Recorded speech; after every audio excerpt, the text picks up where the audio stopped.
समर्थ का शरणाग हो रंग होरी हो, भाई कदे न हो ए काज राम रंग होरी हो। होरी मान खुशी कि समर्थ की शरण ग्रहण करो। अगर आपकी आयु भी ना होगी तो भी वो परमात्मा आपकी आयु बढ़ा सकता है। समर्थ, इसका वेद प्रमाण देते हैं। ऋग्वेद मंडल नंबर 10 सूक्त 161 मंत्र 2 में स्पष्ट किया हुआ है कि परमात्मा रोगी को भी स्वस्थ कर सकता है, उसकी आयु भी शेष ना रही हो और धर्मराज के पास भी चला गया हो, वहां से भी छुटवा के ला सकता है और उसको आगे और भी 100 वर्ष की आयु जीने के लिए वो दे सकता है। तो यहां परमात्मा कहते हैं, 7 समंदर की मसीह करूं, लेखनी करूं बन राय, धरती का कागज करूं, गुरु गुण लिखो न जाए। अब लिख कर देखो, गुरु ऐसे सतगुरु का, संत का गुण लिख कर देखो। पूरी पृथ्वी का कागज बना लूं, 7 समुद्रों का इंक बना लूं स्याही, और सभी वृक्षों की कलम बना लो, काट काट कर छोल छोल कर कितनी बन जाएंगी हिसाब लगा लो। और ये सारी खत्म हो जा, धरती जितना कागज भी समाप्त हो जाए, 7 समुद्रों की इंक भी स्याही भी खत्म हो जा और सब कलम भी घिस जाए, तो भी नहीं लिखा जा सकता। तो पुण्यात्माओं, परमात्मा कहते हैं, भाई गुरु मानुष कर जानते, ते नर कहिए अंध, ओए दुखी संसार में अग काल के फंद। फिर क्या बताते हैं परमात्मा, सतगुरु के सिजदा करूं, कर्म छुटाए कोटि, और जो सतगुरु की निंदा करे, फिर जम तोड़ेंगे ओठ।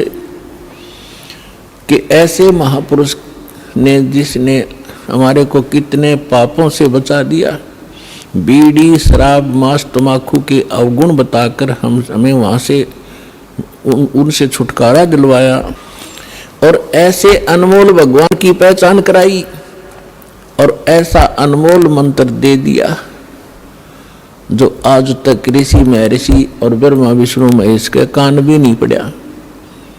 तो फिर कहते हैं, सतगुरु के सिजदा करूं, जिसने कर्म छुटाए कोट, करोड़ों कर्मों से बचा दिया, और जो ऐसे सतगुरु की निंदा करे उसको घोर पाप लगता है, अर्थात वो फिर इतनी सजा का पात्र बनता है, जम यम के दूत उसके होठ तोड़ेंगे। होठ फोड़ेंगे मतलब कि ऐसा बुरी तरह पीटेंगे कि लागो, ये नहीं देखेंगे इसके, ये यहाँ नहीं मारेंगे होठों पर, तो कहते हैं उसके फिर जम तोड़ेंगे होठ। कहने का भाव यह है कि उसको बहुत भयंकर सजा मिलेगी। तो पुण्यात्माओं, सत्संग से ज्ञान होता है। जैसे आप कल के सत्संग में सुन रहे थे कि धर्मदास नाम के एक महापुरुष जैसा परमात्मा लीला करता है, उस आधार से उनको मिले। परमात्मा की गुणों में लिखा है कि वो परमात्मा प्रत्येक युग में ऐसी लीलाएं करता है। सतलोक में रहता है, सचखंड में अविनाशी स्थान, शाश्वत स्थान पर रहता है, वहां उनका ठिकाना है। परमात्मा मनुष्य दृश्य। आज तक ये हमारे ऋषि महर्षि हमें ये निर्णय करके नहीं दे सके कौन तो भगवान है और कैसा उसका आकार है और कहाँ रहता है, उसके पाने का मंत्र कौन सा है, और जो ज्ञान आप दे रहे उसका प्रमाण कहाँ है। लोकवेद सुनाया करते, अपनी अपनी दंत कथा सुनाया करते, तो अपनी अपनी कह गए इस दुनिया के माँ, और बिन साहेब की बंदगी की ठोर ठिकाना ना। तो पुण्यात्माओं, अभी तक हमारे को ये पता ही नहीं था कि भगवान वास्तव में है कौन। हम विष्णु जी की पूजा करते थे और फिर कहते थे ध्यान लगाते हैं, क्या देखा कि प्रकाश देखा, भगवान कैसा? भगवान निराकार है। फिर श्री विष्णु जी क्या है?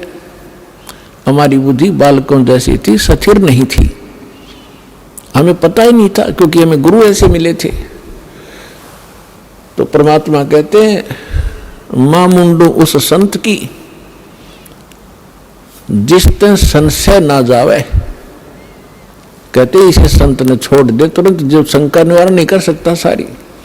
तो आज तक हम जितने भी सत्संग सुना करते थे या अनुभव पढ़ा करते थे संतों के, उनसे संशय समाप्त नहीं होता था, लेकिन हम श्रद्धालु होने के नाते उनको पढ़ते ही रहते थे। तो परमात्मा का एक विधान है, परमात्मा उसी विधान अनुसार अपने सब कार्य करते हैं। परमेश्वर सतलोक में रहते हैं, जिसको गीता जी में शाश्वत स्थान कहा है, सनातन परमधाम कहते हैं। और वहां परमात्मा मनुष्य दृश्य है, एक सिंहासन पर विराजमान है। एक बहुत बड़ा गुम्बद है परमात्मा के ऊपर, बहुत बड़ा एक मंदिर नुमा आकार का, उसके सेंटर में परमात्मा का सिंहासन है। उसके ऊपर मुकुट धारण करके परमात्मा बैठे हैं और सिर पर छत्र है। सिर पर छत्र है दाता का, श्वेत छित्र है। और फिर यहाँ जब आते हैं अपने, वहाँ परमात्मा के रूप एक रोमकूप में करोड़ सूर्य मिला दे, करोड़ चंद्रमा, इनकी रोशनी भी फीकी पड़े, इतना नूर है दाता का। यहाँ आते हैं तो शोभा को कम कर लेते हैं, हल्का तेज पुंज का शरीर बना लेते हैं, सरल करके आते हैं। यदि वो इसी रूप में यहाँ आ जाए तो हमारी चरम दृष्टि देख नहीं सकती, जैसे उल्लू सूर्य को नहीं देख सकता। इसलिए परमात्मा एक अपने तेज पुंज का हल्का शरीर बनाकर आते हैं, और वो मनुष्य दर्श तो है ही, अपने एज इट इज रूप में हमसे मिलते हैं, बातें करते हैं। लेकिन हमारे को ज्ञान गलत प्राप्त होता है, परमात्मा की डेफिनेशन गलत होती है, हमारे हमने ग्रहण कर रखी होती है। इसलिए हम भगवान को निराकार मानते रहते हैं, और साधु उनको संत मान करके ही हम उनको फ्री कर देते थे। तो धर्मदास जी को सतगुरु मिले। पहले वो भी ऐसे भ्रमित थे, लोक वेद के आधार से साधना कर रहे थे। परमेश्वर कबीर साहब जी कहते हैं, जब आपको ये अध्यात्म ज्ञान होगा तो आप क्या कहोगे? पीछे लग गया जाऊं था मैं लोक वेद के साथ,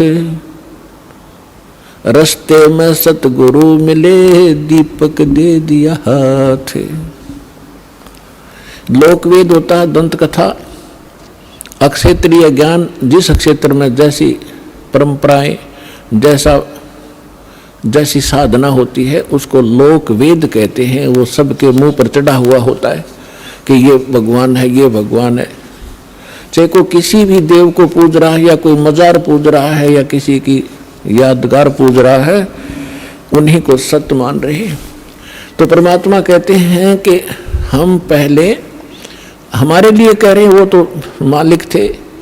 जैसे दास पहले भगवान विष्णु जी का पुजारी था, और साथ में शंकर जी को भी पैरेलल आदर दिया करते थे। हनुमान जी का विशेष पुजारी था, और भी अपना जो परंपरागत देवता बाबा श्याम जी या न्यारी पूजा थी। तो ये साधना हम कर रहे थे। तो ये लोक वेद के आधार से हम साधना कर रहे थे, ये यथार्थ भक्ति मार्ग और ज्ञान नहीं था। और जब ये मार्ग मिला परम पूज्य परमेश्वर के परमात्मा, श्रेष्ठ आत्मा, पुण्य आत्मा स्वामी रामानंद जी, स्वामी रामदेवानंद जी दास को मिले, उन्होंने दास को एक दीपक दे दिया तत्व ज्ञान रूपी, कि अब आप अंधेरे में भटक रहे हो, आपके पास कोई मार्ग नहीं है जिसकी रोशनी में आप ठीक चल सके। तो उस तत्व ज्ञान रूपी दीपक के रोशनी में दास फिर सीधा चला, तो आज सफलता मिली। तो परमात्मा कहते हैं, पीछे लगा जाऊं था मैं लोक वेद के साथ, रास्ते में सतगुरु मिले। और ये तत्व ज्ञान रूपी दीपक टॉर्च दे दी, लालटेन दे दी किसकी रोशनी में चल, गड्ढों में मत गिर। तो यहाँ परमात्मा कहते हैं कि धर्मदास जी को परमात्मा मथुरा में मिले, वहां उनको टॉर्च दे दी, दीपक दे दिया, उसके बाद उनकी दिशा बदल गई। तो इसी प्रकार कल आपको सत्संग में सुनाया गया था कि धर्मदास जी को परमात्मा मिले, लेकिन हमारे अंदर इतना खचड़ा भर गया है ये अज्ञान का, ये जल्दी से समाप्त नहीं होता। दीक्षा भी ले ली धर्मदास जी ने, भगवान को देख भी लिया, लेकिन वो पुरानी कथाएं, पुराना रंग, वो पेंट कहीं ना कहीं किसी कोने में दबा ही रहता है। एक दिन उन्होंने प्रश्न किया, धर्मदास जी ने प्रश्न किया कि हे परमेश्वर, अक्षमा करना अपने किंकर को, मैं पामर प्राणी हूं, लेकिन दाता मुझ नालायक व्यक्ति के अंदर कुछ ऐसी शंकाएं किसी कोने में और जमा हैं, दाता उनका भी समाधान कीजिए। परमेश्वर ने कहा, बोल भाई, जब तक शंका तेरी समाप्त नहीं होगी तो भक्ति खाक करेगा। उसने कहा, भगवान देखो, आप कहते हो कि भगवान विष्णु, भगवान कृष्ण, भगवान श्री राम, इनमें कोई शक्ति नहीं थी, ये कोई कुछ नहीं कर सकते। हमने कथाएं सुनी अपने गुरुओं से, पहले वाले गुरुओं से, कि भगवान श्री कृष्ण ने मोरध्वज के पुत्र ताम्रध्वज को आरे से 2 फाड़ करवा के चिरवा के मृत्यु को प्राप्त हो गया था, उसको जीवित कर दिया भगवान। ये बात मेरे गले नहीं उतर रही, क्या उनमें शक्ति नहीं थी? भगवान श्री कृष्ण ने सुदामा उसका मित्र था, दारिद्र बहुत घना था, उसमें बहुत ही निर्धन व्यक्ति था, क्लास फेलो था उनका। एक दिन उनके पास गया जब वो द्वारका के राजा थे, और भगवान 2 मुट्ठी चावल खा के और उसका सुंदर महल बना दिया और घना धन दे दिया उसको। परमात्मा बोले, ठीक है बच्चा, पहले तो आप लोग इतने भावुक हो कि सुनते नहीं ध्यान से। परमेश्वर ने कहा कि मैं ये नहीं कह रहा कि ब्रह्मा विष्णु महेश में कोई शक्ति नहीं, ये कुछ नहीं कर सकते। दास परमात्मा कहते थे कि ये तुम इनको समर्थ मानते थे कि ये समर्थ भगवान है, सारी सृष्टि के रचनहार हैं, ये अजन्मा है, इनकी मृत्यु जन्म नहीं होता, इनके कोई माता पिता नहीं है। तो वो तेरे रूबरू कर दिया, इनके माता पिता हैं, इनकी जन्म मृत्यु होती है। जिनकी जन्म मृत्यु होती है वो सक्षम कैसे होगे? तो परमात्मा ने कहा कि जैसे एक स्टेट के प्रांत के मंत्री में जो शक्ति होती है वो शक्ति होती है, लेकिन वो प्रधानमंत्री नहीं होता। प्रधानमंत्री जैसी पावर नहीं रखता। अब परमात्मा ने बताया कि आप कह रहे हो श्री कृष्ण भगवान ने मोरध्वज के पुत्र ताम्रध्वज को तो वहां जाके और शर्त रखती कि हम, मेरा शेर जो है सिंह, ये मांस खाएगा और आपके परिवार के एक सदस्य का खाएगा। जित कथा आपने सुन रखी बहुत बार, ये नहीं सुनाऊंगा आज। ऐसा ही किया गया। ताम्रध्वज ने को चीरा गया, वो मर गया और श्री कृष्ण ने जीवित भी कर दिया। उनकी परीक्षा ली, वो सफल हुए। ठीक है। अब यहां तो श्री कृष्ण ने ताम्रध्वज तो जीवित कर दिया।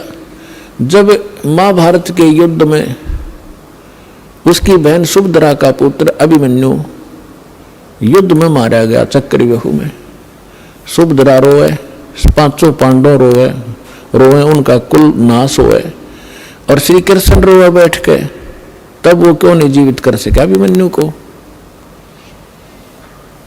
अब हमारी इतनी बुद्धि थी, धर्मदास चुप हो गया। हाँ भगवान, या तो बात कभी ध्यान में आई ही नहीं हमारे। इसलिए परमात्मा कहते हैं, गुरु बिन काहु न पाया ज्ञाना, जो थोथा भूसड़ मूड किसाना। तुम थोथा भूसड़ रहे थे अभी तक, और सारे तुम्हारे गुरु सिर पैर तानी कथा सुना दे राम बिलनी की, बस खाई रोटी जाओ जय बोलो। ये कोई कहानी थी? ये कोई ज्ञान था तुम्हारा?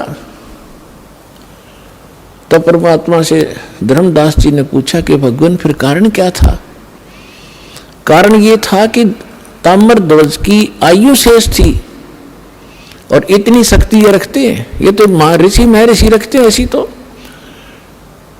गोरखनाथ जी ने अपने गुरु मच्छंद्रनाथ का फूका हुआ शरीर अस्थियां उठा के और उसको जीवित करके मच्छंद्रनाथ बना दिया। श्री कृष्ण जी ने केकला तोड़ दिया, क्योंकि जब तक शेष आयु है, ये आयु नहीं बढ़ा सकते तुम्हारे भगवान। ताम्रध्वज की आयु शेष थी, इसने जीवित कर दिया, और अभिमन्यु की आयु नहीं थी, इतना ही संस्कार था, उसको जीवित नहीं कर सके।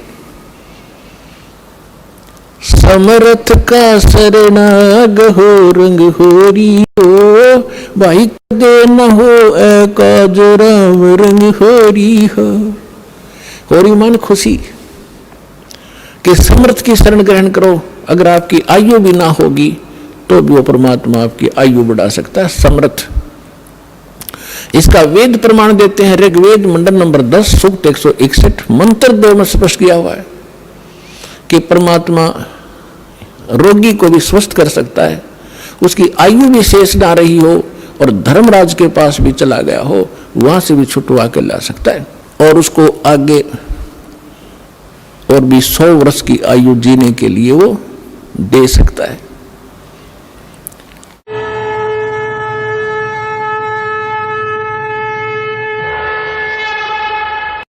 हमसे जुड़े रहने के लिए हमारे YouTube चैनल को सब्सक्राइब करें और नई वीडियो की नोटिफिकेशन के लिए बेल आइकॉन को दबाएं। अगर आप ये वीडियो Facebook पर देख रहे हैं तो लाइक जरूर करें और ज्यादा से ज्यादा शेयर करें। धन्यवाद।